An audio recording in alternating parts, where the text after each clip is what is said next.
পদুম পাতটো ছিগাৰ আগত যিহেতু এটা নীতি নিয়ম কৰি ল'ব লাগে, গতিকে মোৰ লগৰজনে ধূপ ধূনাৰে সেৱা আগবঢ়াইছে যাতে দায় দোষ নধৰে, আৰু সকামত প্ৰসাদ দিবলৈ কাৰণে আমি পদুম পাতৰ সন্ধানত আহিছিলোঁ। বৰ্তমান আমি আছোঁ নগাঁও জিলাৰ ৰহা সমষ্টিৰ অন্তৰ্গত কাকতি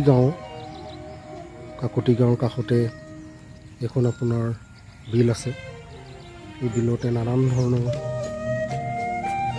আপোনালোকে দেখিবলৈ পাইছে বহুত অসংখ্য পদুম পাত। ইয়াৰ লগৰজনে ছিগা আৰম্ভ কৰিছে।